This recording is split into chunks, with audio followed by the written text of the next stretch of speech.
इनमें से कल को अगर किसी एक को भी जमानत मिल जाती है तो इसके जिम्मेदार 80% हिंदू भी होंगे,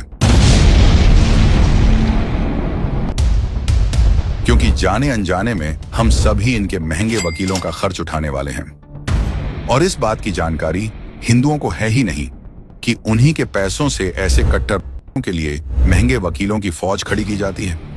सीट की बेल्ट बांध लो चमचों, क्योंकि तुम्हारे आकाओं का एक और चिट्ठा खुलने जा रहा है। इससे पहले आप कांग्रेस की घटिया करतूतें जानो, पहले आप ये जानिए कि ये हलाल प्रोडक्ट होता क्या है। हलाल यानी ऐसे प्रोडक्ट जो खास वर्ग के नियमों के अनुसार बनाया गया हो, तभी खास वर्ग के लोग उसे इस्तेमाल करेंगे। और इसी के नाम पर देश में करोड़ों रुपए की हलाल इंडस्ट्री चल रही है। और इस इंडस्ट्री की कीमत उन हिंदुओं से वसूली जा रही है जिन्हें हलाल सर्टिफिकेशन से कोई लेना देना ही नहीं है। इंदिरा के काल 1974 से पहले भारत में हलाल सर्टिफिकेशन नाम की कोई चीज ही नहीं थी। मतलब कि कांग्रेस के काल में एक नया हलाल बाजार तैयार करने की नींव रखी गई। 1993 तक यह सिर्फ मांस तक सीमित थी, लेकिन उसके बाद तुष्टिकरण के लिए कांग्रेस सरकारों ने और चीजों में इस्तेमाल करने की छूट दे दी।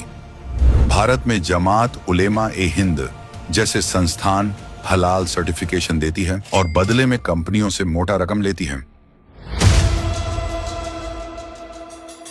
और उन पैसों का इस्तेमाल Kamlesh Tiwari murder case, Mumbai blast, German bakery blast, Ahmedabad blast, 26/11 जैसे आतंकवादी हमलों के मुजरिमों का महंगे वकील दिलवाने के लिए कर चुकी है।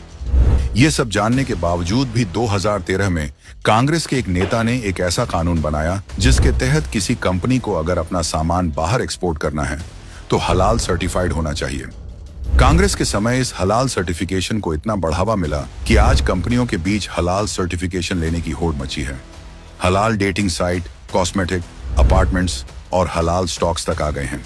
ऐसे में ये सवाल उठना तो लाजमी है कि क्या एक खास समुदाय के लिए हमारे देश की ISI और फसाई जैसे मौजूदा सरकारी प्रमाण पत्र की कोई वैल्यू नहीं रह गई है। कांग्रेसी कहते हैं देश में सबको बराबर हक मिलना चाहिए, लेकिन एक खास वर्ग के लिए वक्फ बोर्ड बना दिया, हलाल सर्टिफिकेशन का बाजार खोल दिया। और ऐसा भी नहीं है, हलाल प्रोडक्ट सिर्फ एक खास समुदाय को बेचे जाते हैं। आपको शायद अंदाजा भी नहीं है, लेकिन लाल शरबत जैसी हलाल सर्टिफाइड प्रोडक्ट खरीदने के कारण एक पत्थरबाज बाहर घूम रहा होगा। कितने ब्लास्ट के आरोपियों की कोर्ट की फीस भरी जा रही होगी।